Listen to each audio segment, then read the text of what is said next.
Agora, deixando o doutor Rodrigo para o uso da palavra do debate por até 1 hora e meia. Muito obrigado. Obrigado, Excelência. Excelentíssimo senhor doutor, juiz-presidente desse egrégio tribunal do júri, doutor Tiago Soares Castelhano Lucena de Castro. Acertei, Excelência? Excelência, foi um prazer conhecer o senhor, primeira vez que eu tenho a oportunidade de fazer júri aqui nessa comarca. A forma que nós fomos recebidos pelo senhor, com grande cortesia, nos auxiliando, de forma que nós consigamos fazer o júri a tempo e à moda. Então, por esses motivos, por todos os seus predicados como operador de direito, como magistrado, recebo meus cumprimentos e as minhas saudações. Excelentíssima senhora doutora, promotora de justiça, doutora Terezinha de Jesus Paula de Souza, isso? Excelência, a senhora manteve os debates em nível elevado. Apesar de nós estarmos em polos opostos, nós temos visões diferentes sobre o processo e trazemos para os jurados essa visão nossa.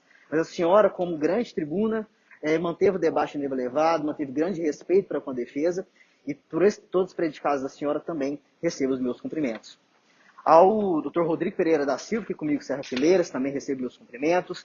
Aos serventuários da Justiça, que nos bastidores garantem que os trabalhos sejam feitos a tempo e a modo, também recebo meus cumprimentos. E aos jurados, que hoje são os juízes por excelência. Vossas Excelências abandonaram seus afazeres, abandonaram tudo que tinham para fazer hoje, durante o seu dia, só para vir aqui hoje e julgar o seu semelhante. Analisar o processo e dizer, ao final, se o Ederaldo, que está sendo julgado aqui hoje, de fato participou desse homicídio ou não, qual o limite da sua participação e qual a condenação que merece ou se merece a absolvição.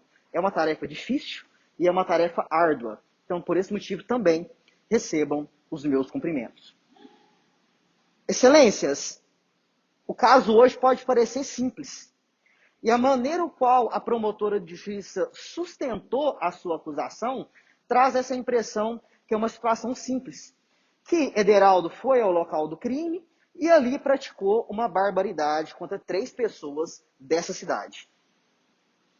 Mas esse processo, ele traz muito mais coisas que precisam ser analisadas para nós chegarmos à conclusão final. Que a acusação sustentada pela promotora de justiça, ela não se sustenta nas provas dos autos. A primeira situação que nós precisamos analisar é o seguinte. Aqui hoje nós não ouvimos nenhuma testemunha. A promotora de justiça entendeu por bem em não arrolar nenhuma testemunha na fase do 422. Nós da defesa, apesar de eu ter sido conclamado essa semana para auxiliar o Dr. Rodrigo nesse caso, o Dr. Rodrigo vem solicitando a intimação de algumas testemunhas que não vinham sendo localizadas devido ao lapso de tempo. Nós temos que entender que esse suposto homicídio aconteceu no ano de 1999. Na época, eu particularmente tinha 8 anos de idade.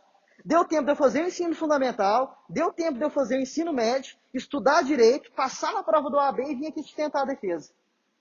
São vários anos. E apesar de tentar trazer essas testemunhas, o magistrado entendeu por bem que era papel da defesa independentemente de intimação.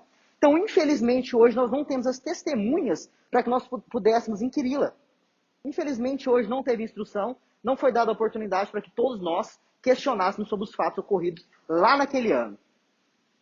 Mas para nós entendermos essa história, nós precisamos voltar lá no ano de 1999. Tranquilizem, não pretendo que os senhores participem de um tiroteio. Mas nós precisamos entender o seguinte. Lá naquele dia, José Carlos, que é um dos acusados, que não está em julgamento aqui hoje, e Antônio, que é uma das vítimas, eles tinham negócios ilegais. Os negócios que eles tinham consistiam no seguinte: eles se uniam para furtar gado de um fazendeiro aqui da região da época, o senhor Tadeu. E toda essa contenda que aconteceu aqui, que está sendo julgada, ela iniciou por causa desses negócios ilícitos. Eles se juntavam, ora um furtava o gado e vendia para o outro, e ora ao contrário. E às vezes os dois iam juntos e furtavam junto esse gado. E nós temos notícia nos autos que Antônio passou a ameaçar José Carlos. Isso está bem claro no processo, em todos os depoimentos. Nos depoimentos de José Carlos, o acusado, no depoimento de Ederaldo, no depoimento de Serginho.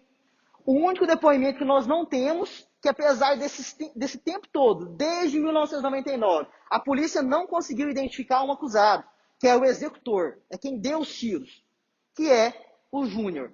Ele foi qualificado na denúncia apenas como Júnior de tal. Passado vários anos, ninguém identificou ele, ninguém sabe quem que é, só sabe-se que trabalhava para Serginho e que participou do homicídio e que disparou os tiros. Mas todo esse tempo nós não conseguimos identificar ele, a polícia não conseguiu identificar. Então Antônio e José Carlos tinham os negócios ilícitos e Antônio passou a ameaçá-lo. Isso é bem claro. Ederaldo trabalhava para José Carlos em um pit dog aqui da cidade. Ou seja, ele era funcionário de José Carlos. Uma pessoa simples, de origem humilde, pobre, nunca se envolveu com nenhum fato criminoso. Tanto é que a promotora sustentou aqui a sua acusação e não trouxe nenhuma ficha criminal nesse sentido. Não existe ficha criminal dele anterior a esse julgamento. E posterior a ele também, ou seja, ele foi solto lá em 99. De 99 até a presente data ele está solto. Não tem-se notícia de qualquer outro envolvimento criminoso. Ou seja, é uma pessoa honesta, é uma pessoa trabalhadora que trabalha atualmente na roça em trabalhos de peão. Antônio e José Carlos vinham com essa contenda. E essa contenda perdurou-se por vários meses. E José Carlos, já com medo e já cansado de ser ameaçado o tempo todo, que seria entregue a Tadeu, o dono dessa fazenda, o dono desse gado furtado, ele de fato fez um contato com o Serginho. E esse contato é importante. Até esse presente momento, em todos os depoimentos que tem dentro do processo, nós não temos a presença de Ederaldo em qualquer um deles. Ou seja, a contenda entre Antônio e José Carlos tem participação nenhuma de Ederaldo. Isso é importante pelo seguinte, a promotora fala que o homicídio foi cometido por Ederaldo por motivo fútil. Ou seja, um motivo de som menos importância. Mas, na verdade, ele não tinha motivo nenhum para matar Antônio. Isso é extremamente importante a gente analisar no processo. Nós temos dois depoimentos que são cruciais para esse processo. Nesses dois depoimentos, não dão conta da participação de Ederaldo no homicídio. Esses depoimentos demonstram o seguinte, que o Júnior de tal, que não foi identificado em nenhum momento, ele executa as 3 vítimas. E ele ainda fala para os outros acusados que iria acabar o serviço que tinha começado. Não tem a participação efetiva de Ederaldo. No presente julgamento, pouco importa qual que é o entendimento pessoal da defesa, pouco importa qual que é o entendimento do Ministério Público sobre o caso. O que importa de verdade hoje, ao nós julgarmos o caso, é nós dizemos o seguinte, que sem sombra de dúvidas, ou seja, que é acima de qualquer dúvida, com uma certeza absoluta, que Ederaldo participou ou não do homicídio. Qualquer dúvida, por menor que seja, deve-se aplicar um princípio que eu acredito que todos os senhores já conheceram, que é o famoso indúbio pro réu, ou seja, na dúvida, nós absolvemos o réu. O que eu peço aqui hoje para os senhores não é piedade. Não pretendo que os senhores fiquem com dó de Ederaldo. Esse não é o caso do presente processo, o caso do presente julgamento. O que eu peço aos senhores é a máxima atenção. Eu sei que os senhores já estão cansados. A fala da acusação foi por 1h30. Nós pretendemos que a nossa não se alongue tanto. Mas é necessária a atenção. É necessário analisar cada um dos depoimentos. Que ao final nós vamos ter certeza do seguinte. Ederaldo não tinha motivo para matar Antônio. Ederaldo não arquitetou a morte de Antônio e das outras vítimas. Ederaldo não teve participação decisiva para a execução e consumação do crime. Nós vamos demonstrar também que não há prova da tortura das vítimas. Nós não temos uma testemunha, nós não temos uma prova, nós não temos nada que dá a entender que as vítimas foram torturadas. Os homicídios, em regra, causam grande comoção. Infelizmente, 3 vidas foram ceifadas. E sobre a questão da morte dessas 3 vítimas, não tem qualquer divergência entre acusação e defesa. Elas foram mortas, é lamentável que sejam, e é lamentável mais ainda que nós analisamos o processo com emoção. E é isso que eu conclamo agora de Vossas Excelências. É que por um curto período de tempo, afastem a emoção que casos de homicídio e de vidas que foram ceifadas causam normalmente em nós, membros da sociedade, e analisem as provas. E analisem se Ederaldo participou ou não do homicídio e se tem prova cabal disso. Esse hoje é o papel da defesa. É analisar cada uma das provas para que os senhores, ao final, possam emitir o juízo de valor, que é julgar Ederaldo de acordo com os reclames da sua consciência e mais, com os ditames da justiça. Para que, ao final, nós consigamos, de fato, fazer a verdadeira justiça. É isso que nós conclamamos dos senhores. Para nós darmos prosseguimento a esse julgamento, nós pretendemos que seja o mais breve possível. Eu vou passar a fala ao Dr. Rodrigo, que passará a análise de maneira pormenorizada de todos os depoimentos, de todos os fatos e provas que foram trazidos verdadeiramente ao processo. Eu agradeço aos senhores por terem me ouvido com grande atenção e nós prosseguiremos o julgamento com o Dr. Rodrigo. Excelentíssimo senhor doutor juiz presidente desse egrégio Tribunal do Júri, doutor Tiago Soares, foi um prazer conhecer Vossa Excelência.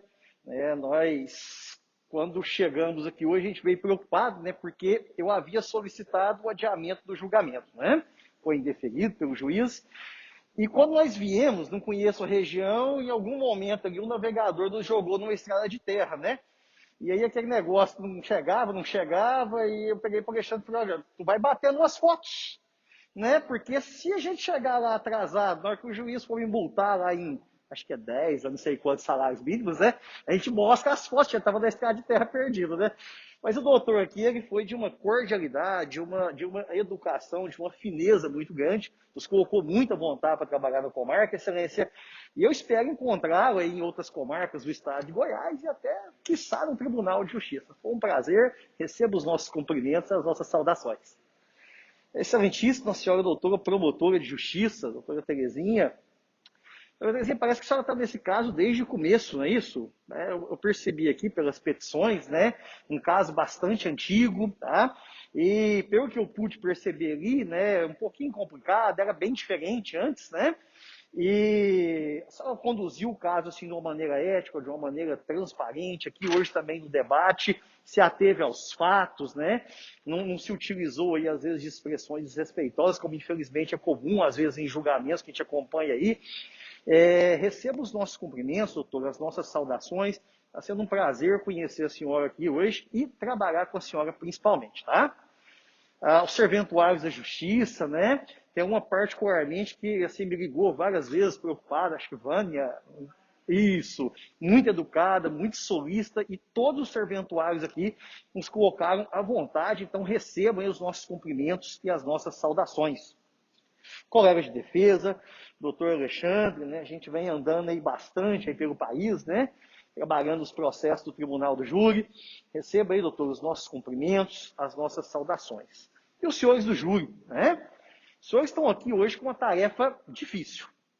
Eu não gostaria de estar no lugar de Vossa Excelência. Porque, olha só, a promotora de justiça está desde o começo nesse caso. Então, ela analisou o caso. Os defensores, embora tenha havido uma sucessão de defensores nos processos, nós temos muito tempo para poder analisar o caso, nós temos aí meses para poder ler, para poder inteirar dos depoimentos, para conversar com as testemunhas, para conversar com o acusado ou acusados. Em suma, a gente se inteira bastante. Igual os senhores não. Os senhores estão aqui hoje, E os senhores têm poucas horas para absorver isso aí tudo e decidir o destino de uma pessoa. Sim. Porque aqui no Tribunal do Júri, nós trabalhamos com crimes dolosos contra a vida. Tem alguns aí, mas na maioria das vezes é homicídio. Bem, no júri, vão julgar homicídio. Tem outros crimes dolosos contra a vida, mas, via de regra, julga-se homicídio. E aí, trabalham-se com penas privativas de liberdade muito elevadas.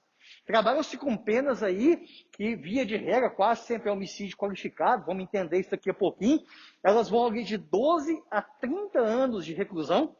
E, nesse caso aqui específico hoje, nós temos uma acusação de um homicídio perpetrado em desfavor de 3 vítimas, né? De acordo com a maneira pelo qual isso aqui foi julgado hoje, de acordo com a maneira pela qual o juiz eventualmente sentenciar aqui, nós podemos ter uma pena privativa de liberdade muito elevada. Nós podemos chegar a uma situação em que o indivíduo ele pode, assim, tá sendo, vamos dizer assim, inviabilizado, considerando a idade que ele tem hoje, até a sua saída com vida do cárcere, da prisão, onde eventualmente ele pode ser colocado. Então, os senhores têm uma responsabilidade muito grande. São poucas horas para absorver muito conteúdo. São poucas horas para formar um juízo relativamente ao que aconteceu nesse caso. E nós temos aí algumas dificuldades. A primeira delas é o cansaço, óbvio, evidentemente. Não é fácil, é uma posição complicada. A segunda delas é o fato de que os senhores não tiveram a oportunidade de manusear o processo, de ler o processo. São passadas algumas páginas aqui, e os senhores têm aí 10, 15 minutinhos para ler. E a terceira e maior dificuldade é a seguinte, olha só, nós temos um caso que aconteceu em 1999. Ou seja, tem muitos anos já. Eu, particularmente, já estava na faculdade de Direito, contava com 19 anos de idade, hoje tem 41 anos de idade, e a própria tecnologia, né, o próprio sistema de investigação era totalmente diferente, né, do que nós temos hoje. Hoje nós temos um avanço significativo. Né? Hoje eu vou lá, tem uma tecnologia que chama geofacing. O que é o geofacing? Eu pego aqui os seus telefones, aqui, o meu telefone aqui está conectado na internet, e através desse telefone, da rede que existe hoje em praticamente todo lugar, eu determino, não preciso nem usar a Herb mais, né? Que é aquela anteninha, estação rádio base celular, eu determino ali onde exatamente cada um de nós passou, quanto tempo cada um de nós ficou naquela localidade lá, ou seja, eu conseguiria determinar perfeitamente com a tecnologia dessa, se existente na época, quem de fato estava nessa fazenda, quem de fato para lá se dirigiu, em que horários foram para lá, se realmente como está na denúncia ali, se as pessoas que constam que saíram de lá dirigindo os carros, realmente saíram daquele local, então eu consigo determinar isso de uma maneira muito tranquila. Né? Eu tenho a interceptação de comunicações telefônicas, né? Que é uma coisa aí corriqueira, e olha, mais interessante, ó, na recente operação agora, talvez a maior operação do Brasil para 2021, passou no Fantástico, a Operação Balada, né? O pessoal dizia, olha, o WhatsApp não quebra, o WhatsApp, a criptografia dele é impossível interceptar. Na verdade, a Polícia Federal teve uma ideia fantástica. Eles pediu um ofício para a Apple, excelência, e pediu que a Apple fornecesse lá o iCloud, que é o e-mail, e a senha. Todo mundo estava fazendo backup, teve as conversas interceptadas. Nós temos 38 mil páginas de conversas interceptadas lá e muita gente realmente presa, nesse caso aí, de maneira justificada em razão dessas técnicas de investigação. Mas não temos isso. Não tínhamos isso em 1999. Não tínhamos. Né? A gente estava começando a dar os primeiros passos aí nesse mundo da tecnologia que parece que não tem limites. E aí, olha só. Nós temos ainda, vamos colocar mais uma pitadinha de sal, uma pitadinha de pimenta no nosso problema aqui. Nós temos ainda uma outra dificuldade. No contexto em que o fato foi narrado na denúncia, quem é que estava lá na fazenda na hora? As 3 vítimas, as 3 pessoas que foram mortas e as 3 pessoas que estão sendo processadas, né, aqui pela justiça, embora só o Ederaldo esteja em julgamento aqui hoje. Tem um quarto indivíduo que é acusado, mas esse quarto, a promotora passou isso aqui hoje, ele apenas teria fornecido de empréstimo a fazenda. Então nós não temos testemunhas oculares. E nós não temos os subsídios à tecnologia para de fato saber o que aconteceu lá, para de fato poder estabelecer o que poderia ter ocorrido exatamente nessa fazenda, para desvendar efetivamente essa história horrível, né? Esse drama terrível da existência humana, que o crime é um drama terrível da existência humana.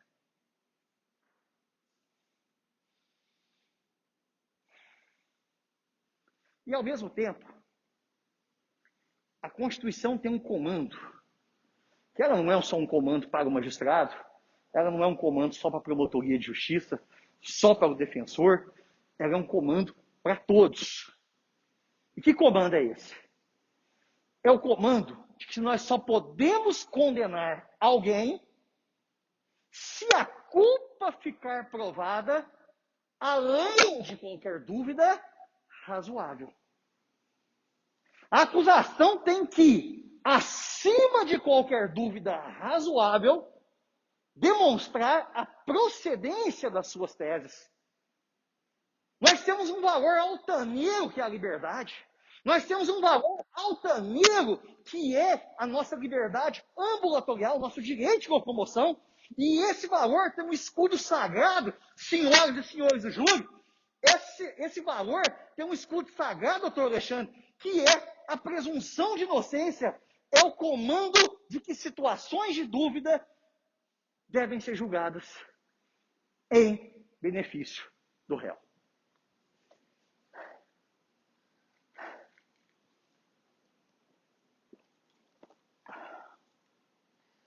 Vamos começar a tentar entender, então, com os subsídios que nós temos aqui. Olha só. É importante separar isso aqui. Nós temos 3 vítimas.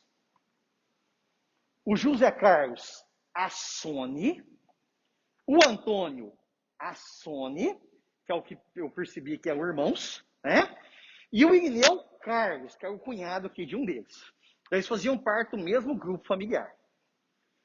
O José Carlos Assone e o Irineu, eu não sei dizer ao certo qual é o motivo pelo qual eles estavam lá naquele dia. Porque eles não faziam, que tudo indica aqui, parte das negociatas, parte das negociações do Antônio Assone. Agora, do lado de lá, eu tenho também o José Carlos, que é um dos acusados.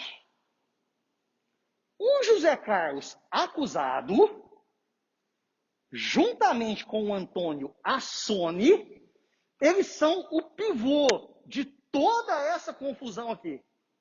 Eles são efetivamente o pivô de toda essa confusão.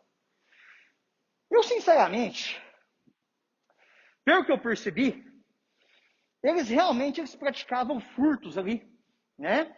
Em desfavor de um proprietário, Tadeu, né?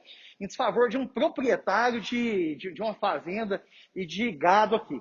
E aí eles mexiam lá com açougue, coisa e tal, e pelo que eu percebi, na verdade, um começou a meio que tentar passar a perna no outro. Olha só, a confusão começa então. O José Carlos acusado e o Antônio Assone, né? E aí parece-me que a conversa do Antônio, pelo que eu percebi aqui, era um negócio mais ou menos assim, né? Olha, eu vou ter que falar lá o que tu fazia, né? Eu pegava o gado lá, né? Você vendeu umas cabeças. Aí no depoimento do Zé Carlos, ele tenta justificar, dizendo que, na verdade, ele ficou 6 meses sem receber salário e tudo mais. Não sei. A verdade é que existia realmente essa situação e isso aconteceu.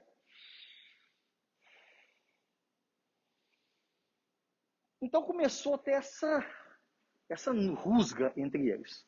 Começou a ter essa confusão entre eles. O José Carlos, acusado, e o Antônio Assone, que é uma das vítimas. Vai daqui, vai dali, mexe aqui, mexe dali. Eu acredito que as tensões começaram a aumentar. Eu acredito que os negócios começaram a complicar. Nós não temos todos os detalhes desse negócio aqui. Não conseguimos refazer isso aí, né? Nós temos aqui algumas informações aí da esposa de um deles, dando conta da ligação, mas não temos, por exemplo, a bilhetagem, mas tudo bem, vamos lá. A defesa está admitindo que existia esse problema. Beleza. Vamos pensar, então, nos demais acusados. Que um dos acusados, agora nós já entendemos o que ele está fazendo essa bagunça toda. E uma das vítimas também. E provavelmente essa vítima, o Antônio Assone, foi quem convidou, por algum motivo que eu não consigo entender, tanto o José Carlos Assone, vítima, quanto o Irineu Carlos, cunhado. Ele é chamado, ó, vão lá comigo. Né? Vão lá, vou olhar um gato, coitado, vão lá comigo.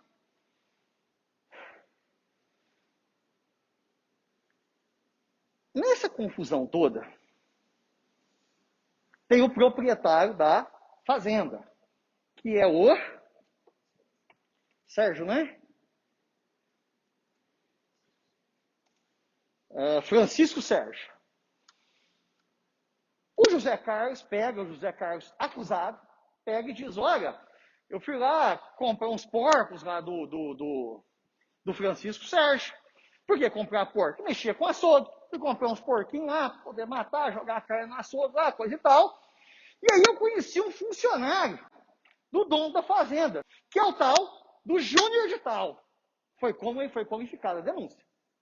Qual que é a importância desse Júnior de Tal? Segundo o Zé Carlos, esse Júnior de Tal, esse funcionário, é aquele indivíduo assim que parecia valente, aquele indivíduo que parecia destemido, aquele indivíduo que parecia corajoso, ou como a gente pode falar lá de onde eu venho, aquele caboclo que parecia bravo, né? Lá em Minas, né? Mineirão da Gema, o que acontece? A gente fala, esse caboclo é bravo demais. Então parecia ser um caboclo bravo demais. O que o Zé Carlos faz? O Zé Carlos pega e diz, olha, deixa eu combinar aqui com o Júnior aqui, para dar uma prensa num sujeito que está me incomodando, num sujeito que está me ameaçando, num sujeito que está me criando problema, num sujeito que está me perturbando. Eles ajustam. E aí, olha só. Eu tenho aqui, entendi agora a posição das 3 vítimas nesse negócio. Entendi a posição do acusado José Carlos. Entendi a posição do dono da fazenda. Entendi de onde vem esse Júnior de Tal. Rodrigo, você é advogado federal. Diga-se de passagem, hoje aqui nós estamos por causa do julgamento do Ederaldo. Qual é a posição do Ederaldo nisso? Qual é a participação do Ederaldo nesse negócio? Qual é a função do Ederaldo nisso? E é justamente respondendo essa pergunta, é justamente na resposta a essa pergunta que eu chego à conclusão de que Ederaldo não participou desses homicídios horríveis. Eu chego à conclusão que Ederaldo não participou dessas chacinas. E eu conheci o Ederaldo pessoalmente há alguns anos, quando assumi essa causa para fazer recursos perante os tribunais superiores, e vim conversando com o Ederaldo ao longo dos anos, e o Ederaldo é um caboclo mais ou menos igual a meu pai e minha mãe, igual os meus avós já falecidos, aquele indivíduo trabalhador, aquele indivíduo da roça, aquele indivíduo que pelejou a vida inteira com extremas dificuldades. E senhoras e senhores do júri, trabalhei para muita gente que já praticou homicídios. E Ederaldo, eu lhes afianço,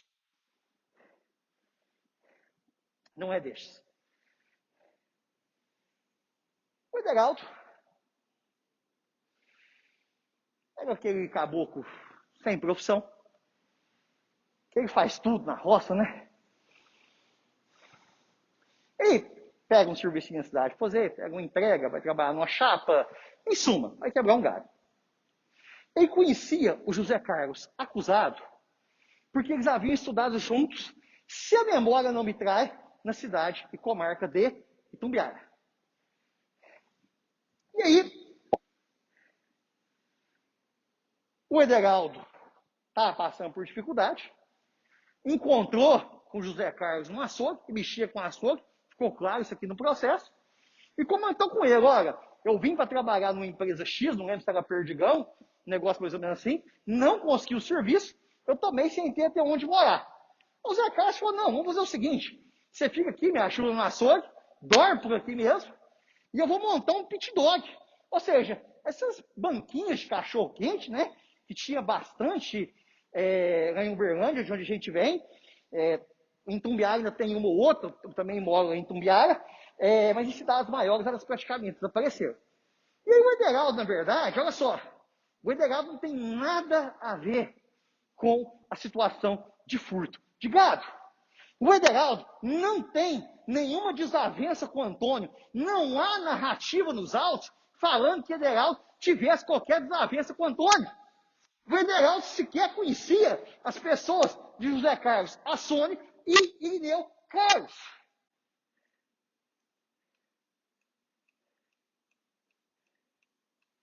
Ederaldo era um indivíduo simples, trabalhador, e que estava tentando se ajeitar, trabalhando num açougue, no qual ele tinha que dormir, inclusive, e trabalhando em um pit dog. E o Ederaldo pega e está lá trabalhando, está lá mexendo. O Ederaldo não participou dessas negociações, nem com o Francisco, né? Francisco Sérgio, nem com o Júnior de Tal, nem com nenhum deles. Ele está lá no canto dele. Ele fala no depoimento dele, realmente, que o José Carlos sempre pedia para ele andar junto com ele. Tem esse trecho também, tem depoimento dele que fala isso. E acaba que o que nós temos no processo, em essência, são os depoimentos dos acusados, depoimentos desses prestados na fase policial e depoimento depois prestado na fase judicial. E nós vamos ver aqui que pelos dois depoimentos, não dá para imputar os 3 crimes de maneira nenhuma à pessoa do Ederaldo. Um belo dia, no dia da famosa prensa, o Zé Carlos está saindo e falou: Ederaldo, vamos ler comigo. Já era comum que eles andassem juntos, já era comum que eles trilhassem ali os meus caminhos juntos. O Ederaldo vai. No meio do caminho, o Ederaldo pergunta: Ô Zé Carlos, onde nós vamos? Nós vamos da fazenda ali do fulano de tal. Por quê? Porque nós vamos dar uma prensa do fulano de tal. O Ederaldo pega, fala no depoimento aqui prestado perante o juiz, perante a justiça, e diz: olha, eu não tenho coragem de fazer isso. Não, é o funcionário do menino lá, o Júnior de tal, que vai dar essa prensa. O Ederaldo pega, juntamente com o Zé Carlos, tá? Ele vai e chega no local e passa para dentro de um quarto que tem lá na sede, na construção da fazenda. E segundo ele, o Zé Carlos ficou olhando pela janela, olhando pela fresta lá, o que estava acontecendo. Chega então o Antônio, que certamente convidou o José Carlos Assone, Antônio Assone, José Carlos Assone, irmãos, e o Irineu Carlos. Começa a se travar uma discussão com o Júnior de Tal, e aí, infelizmente, essa discussão termina nesses homicídios. De lá para cá, o Ederaldo ficou um período preso, acho que algo em torno de 8 meses, o pessoal foi preso.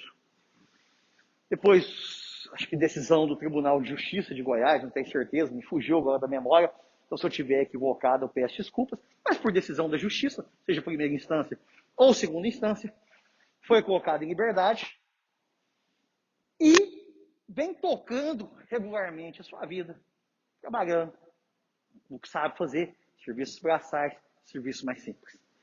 Com a pandemia acabou perdendo um servicinho, sofreu um acidente, decepou os dedos, e mora num local bem afastado no meio do mato, e o contato com ele realmente é muitíssimo complicado. Mas vem tocando a vidinha dele, sem novas intercorrências, sem quaisquer outros problemas. Agora vamos imaginar o caso em si. Por mais que o Ederaldo estivesse aqui trabalhando com o Zé Carlos, por mais que o Ederaldo fosse realmente amigo, fosse companheiro do Zé Carlos, as pessoas têm um perfil. A gente percebe claramente o perfil das pessoas.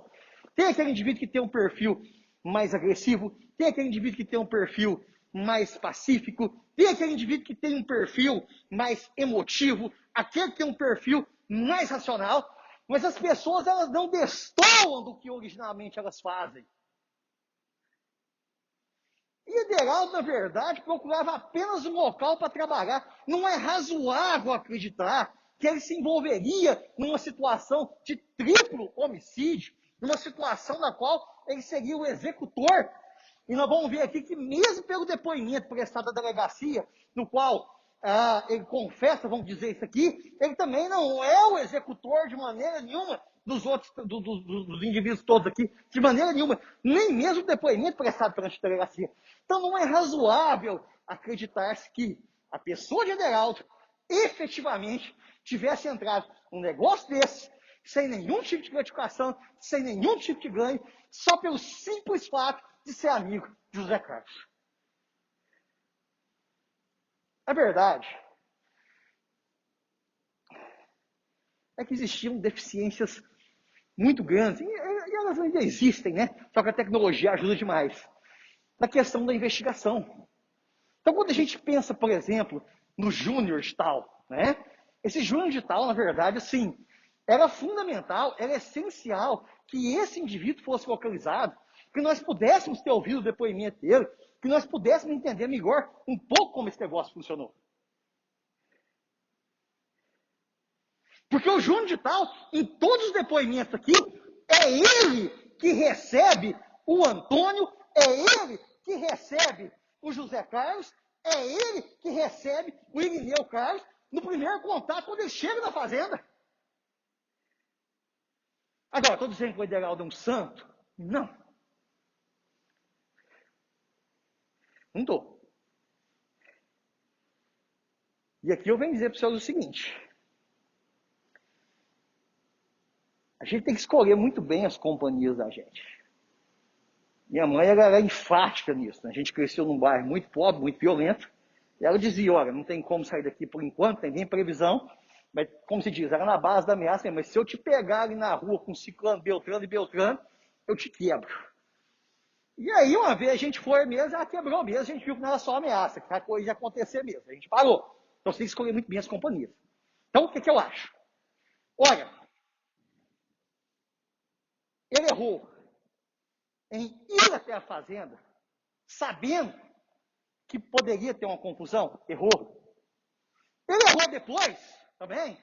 Por mais que ele tenha ficado desnorteado, por mais que ele tenha ficado horrorizado, por mais que ele não tivesse experiência com esse negócio, nunca tinha participado de uma situação dessas e tudo mais, ele acabou ali ajudando, vamos dizer assim, a tentar ocultar os corpos, tentar ocultar os... Isso sim fez. Nós não estamos aqui para zombar da inteligência de Vossa Excelência, não. Nós não estamos aqui para tentar inventar e canonizar ninguém, não. Mas o que nós estamos dizendo é que, por vezes, as pessoas se envolvem em situações complicadas, por vezes, essas situações saem do controle, e a pessoa fica numa situação que, mesmo ela falando a verdade, ela está num contexto que ninguém vai acreditar. E esse é o contexto do Ederaldo.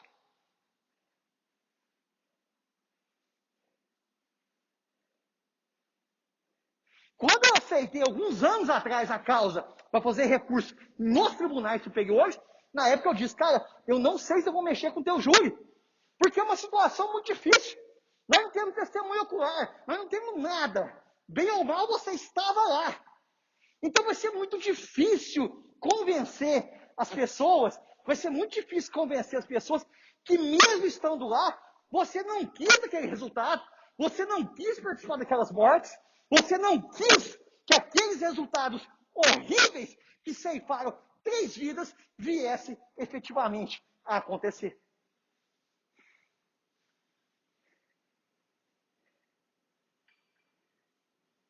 Agora façamos um exame de consciência. Isso não foi conosco mesmo.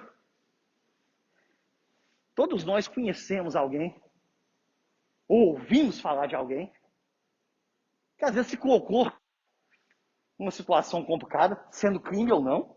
Eu não estou falando só de crime. E tendo se colocado nessa situação complicada, ficou de uma maneira tal que seria difícil que as pessoas acreditassem.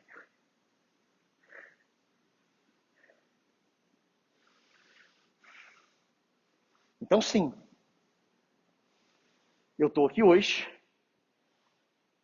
para vindicar, para postular de Vossas Excelências a absolvição de Ederaldo. Porque pelo contexto dos autos, e não tem muito aqui para se analisar, pega um processo de 1.457 páginas, digitalizado, mais não sei quantas no frigir dos ovos que a gente conseguir tirar 17 a 20 páginas que ajudam a entender o que de fato aconteceu lá, é muito.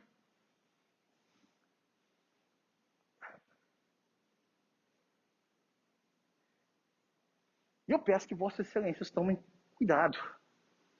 Tenham cautela na análise desses elementos.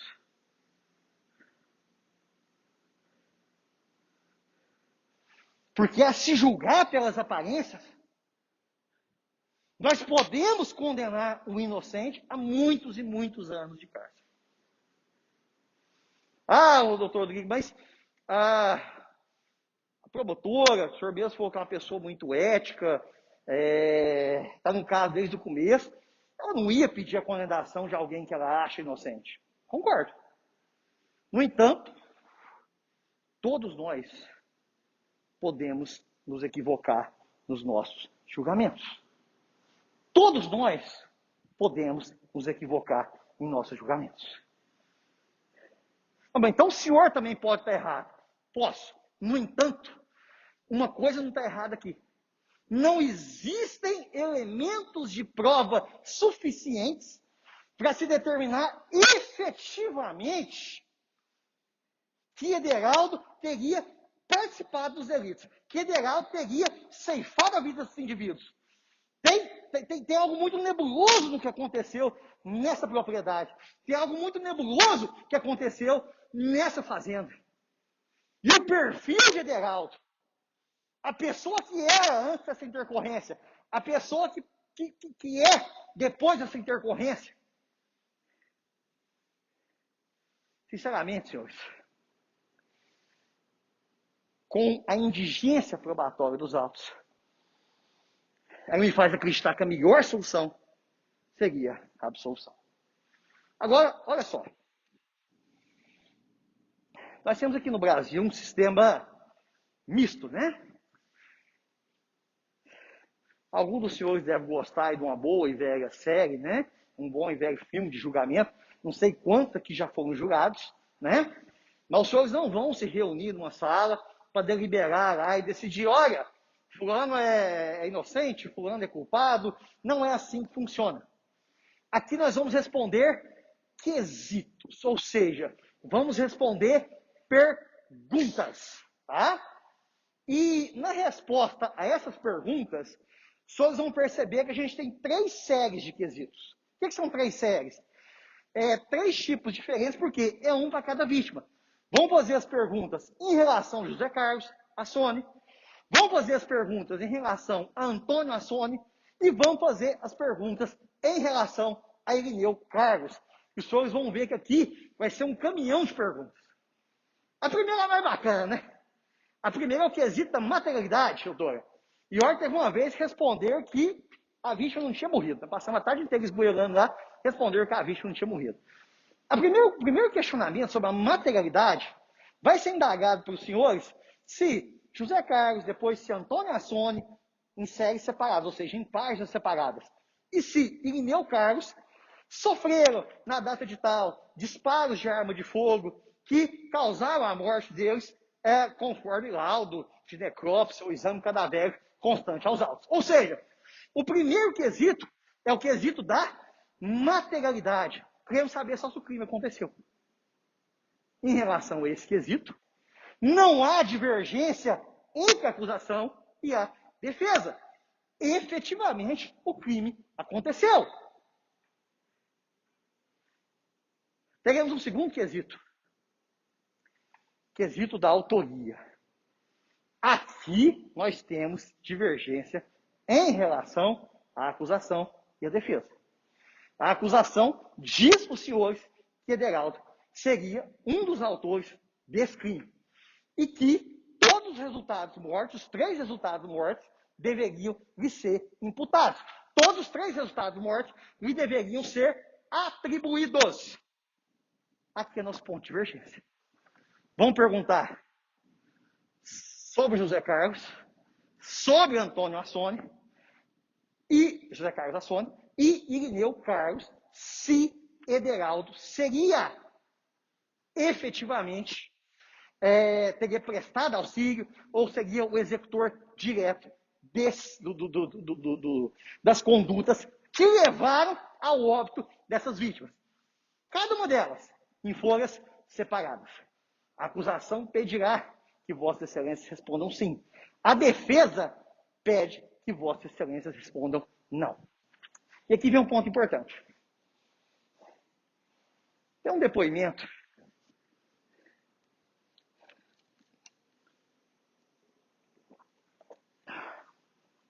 que foi prestado na delegacia de polícia pelo Ederaldo.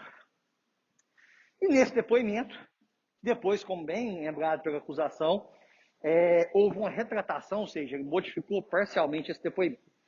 Nesse depoimento do Ederaldo, que prestou na delegacia de polícia, e ele diz, depois aqui em juízo, que prestou esse depoimento sob coação psicológica, que a polícia não teria agredido ele, mas teria ameaçado ele para ele prestar aquele depoimento X. Óbvio, evidentemente, não estava no caso na época, e também se estivesse, não sei se conseguiria provar essa coação psicológica. Mas a questão é que, mesmo nesse depoimento prestado perante a autoridade policial, Ederaldo, quando muito, confessa que teria disparado contra um dos indivíduos apenas.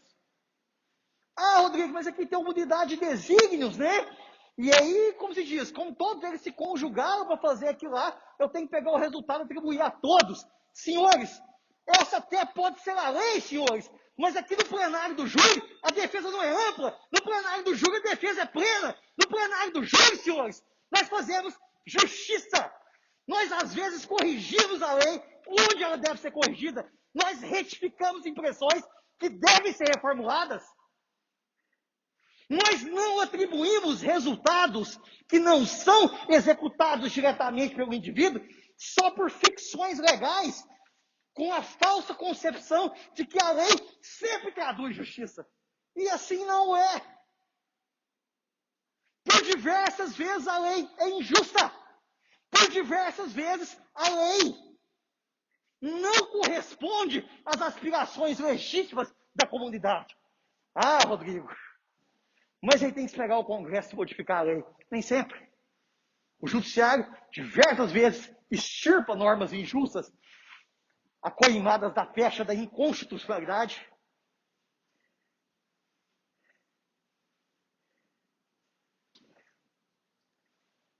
Obrigado. E lá, senhores,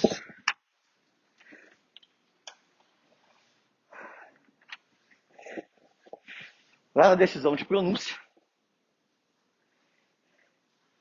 consta lá do relato que Ederaldo teria confessado, quando muito, que teria disparado contra José Carlos Assônia. Só. Então, ainda que se leve em conta esse depoimento, corrida da delegacia de polícia, ainda que se leve em conta esse depoimento, que depois aqui, em juízo, sob o signo do contraditório e da ampla defesa, foi reformulado, ainda assim, eu não posso imputar os 3 homicídios à pessoa de Ederaldo sob a pecha da unidade de desígnios, uma ficção legal que causa muitas injustiças. Mas muitas injustiças mesmo. Porque eu não consigo delimitar as condutas. Muitas vezes eu não consigo estabelecer, olha, quem é que é partícipe de um crime, tem a participação de menor importância? E quem é coautor, que participou mais ou menos igual aos outros? Ah, mas o partícipe tem que ser punido. Sim, mas não igual ao coautor. Não consigo fazer isso aqui em terras brasileiras. É uma coisa incrível.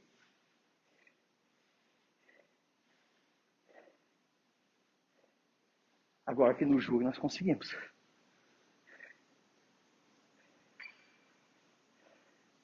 E tanta verdade que eu estou falando para os senhores, que a reforma introduziu um quesito que não existia. Um quesito obrigatório. Demonstrando que os julgamentos do plenário do Tribunal do Júri, eles tratam da lei? Sim. Mas eles têm um tema muito mais altaneiro. Um tema muito mais elevado, que é a justiça. Esse quesito obrigatório é o quesito de absolvição. Está lá escrito, tem que constar, o jurado absolve o acusado, os senhores podem absolver por qualquer motivo. O doutor aqui, ó, ele indefere uma decisão nossa, ele tem que escrever exatamente os fundamentos fáticos, jurídicos. Pode até ser que eu não concorde, tá? Mas ele vai fundamentar. Se não fundamentar, a decisão é nula, não é, Excelência, por falta de fundamentação. Vossas Excelências não. Vossas Excelências decidem por livre convicção íntima. Vossas Excelências decidem de acordo com a consciência. Lembre-se do julgamento formulado aqui, logo no começo. Os senhores ficaram de pé?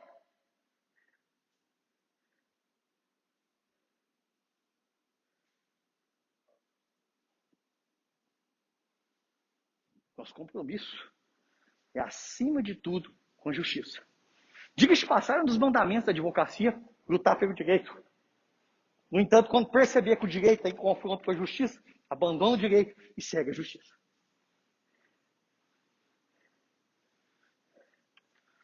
Esclarecendo, no quesito da autoria, a defesa pede que vossas excelências digam não em relação a José Carlos, a Sônia, Antônio Assone e Irineu Carlos. E aí sim estariam absolvendo o réu Ederaldo. No entanto, foi lido aqui, talvez vai ser lido novamente, um depoimento prestado à delegacia de polícia. Nesse depoimento prestado à delegacia de polícia, quando muito, Ederaldo teria participado, quando muito, José Carlos, dos disparos contra José Carlos, que é o que inclusive está escrito nos autos.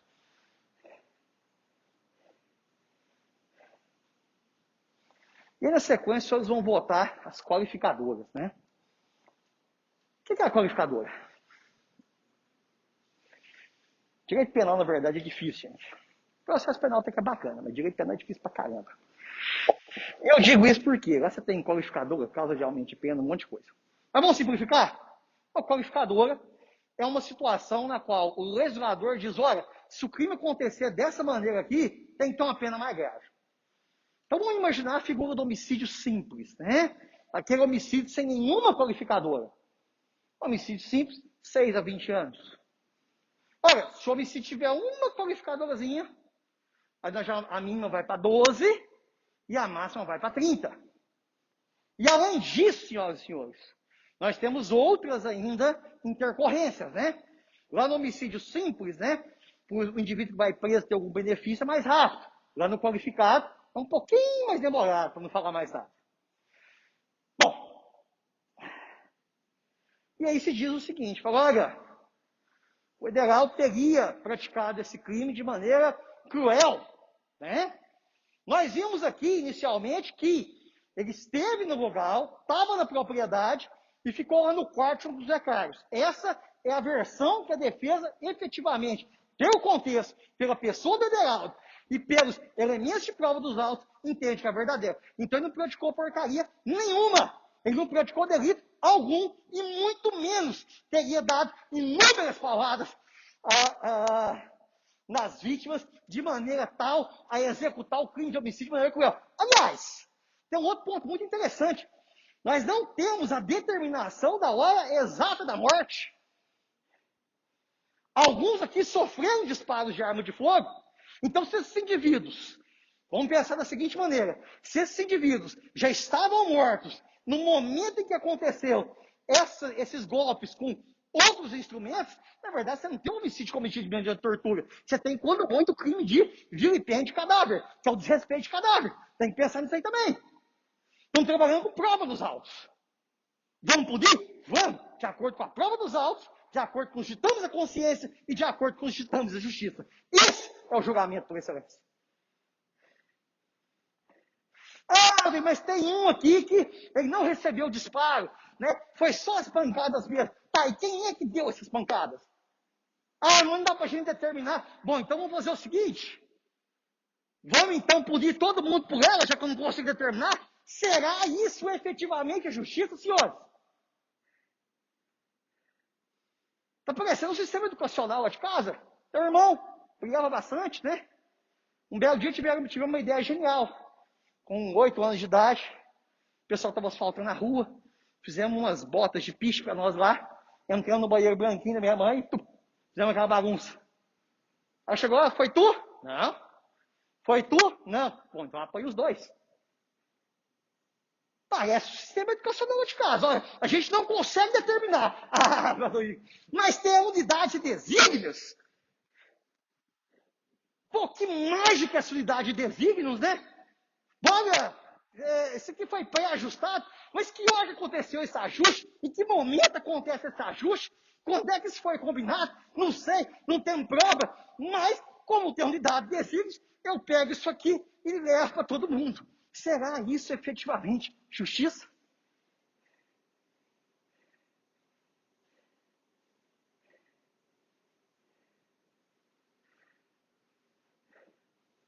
Então essa qualificadora da tortura, do meio cruel, a defesa pede que vossas excelências votem não, caso decidam por condenar a pessoa de Aderaldo. No quesito absolução, caso vossa excelência cheguem lá, a toda evidência, a defesa pede a resposta positiva, pede o sim. O Ederaldo cometeu o crime por motivo de só menos importância, só porque era amigo do Zé Carlos. Não me parece razoável. E quando nós vamos julgar, quando nós vamos analisar qualquer coisa, isso não vale só aqui para o tribunal do júri, não, senhoras e senhores. Isso vale para a vida. Nós usamos uma coisa chamada experiência. Nós usamos as máximas da experiência. Não há provas nesse sentido, e não me parece razoável crer que Ederaldo tenha praticado esses crimes, e muito menos só pelo fato de ser amigo do José Carlos, acusado. Defesa pede que vossas excelências votem não para essa qualificadora. Rodrigo, mas também tem a do meio que tornou difícil a defesa da vítima, que eles armaram uma emboscada. Ficou claro nos autos que quem armou uma emboscada, embora haja divergência, se era para dar uma presa, se era para matar, foi o José Carlos acusado, juntamente com o Francisco, né? Francisco, eu esqueci esse nome, e o Júnior de Tal. Onde é que o Ederaldo aparece nesse ajuste aqui? Onde é que aparece o Ederaldo conversando com o Francisco? Onde é que aparece o Ederaldo conversando com o Júnior de Tal? Onde é que aparece o Ederaldo armando essa emboscada?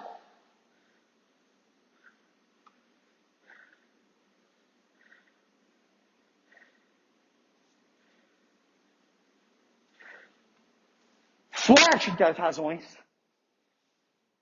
a defesa pede que votem não a essa qualificadora. Por fim, eles cometeram o crime para ocultar a prática de um outro delito. Eu, sinceramente, não entendi muito bem se o outro delito é a questão do furto de gado, se o outro delito, o que de fato seria.